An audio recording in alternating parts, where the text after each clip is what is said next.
महाराष्ट्र राज्यातील विद्यार्थ्यांच्या न्याय हक्कासाठी आरटीई कायद्यात केलेला बदल रद्द करून सन 2009 मध्ये संसदेत पारित झालेल्या कायद्याची अंमलबजावणी करावी, यासाठी आज ठाणे जिल्हाधिकारी कार्यालयाबाहेर शेकडो पालकांच्या वतीनं लक्षवेधी आंदोलन करण्यात आलं। यावेळी प्रशासन आणि मुख्यमंत्र्यांनी आमची मागणी मान्य न केल्यास उपोषण करण्याचा इशारा या आंदोलनकर्त्यांनी दिला आहे। जो 9 फेब्रुवारीला जो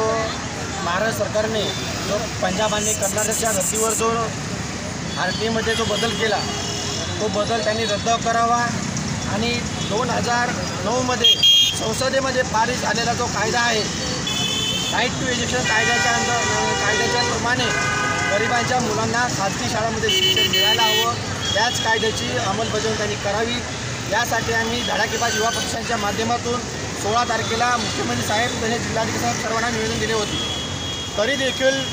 त्यांनी कोणत्याही प्रकारची दखल न घेतल्याने आज आम्ही इथे महाराष्ट्र गव्हर्नमेंटचं लक्ष वेधण्यासाठी, त्यांनी या गरिबांच्या मुलांकडे पाहण्यासाठी, गरीब विद्यार्थ्यांना न्याय देण्यासाठी लक्षवेधी आंदोलन करत आहोत। माझी मुख्यमंत्री तसेच शिक्षण मंत्री साहेबांना विनंती आहे की त्यांनी जो 2009चा आरटीईचा जो कायदा आहे, जो संसदेमध्ये पारित झालेला आहे, त्याच कायद्याची अंमलबजावणी या महाराष्ट्रामध्ये करावी आणि गोरगरिबांच्या मुलांना खाजगी शाळांमध्ये जे प्रदेश 25% आरक्षण होतं शिक्षणाचं, ते त्यांनी तसंच चालू ठेवावं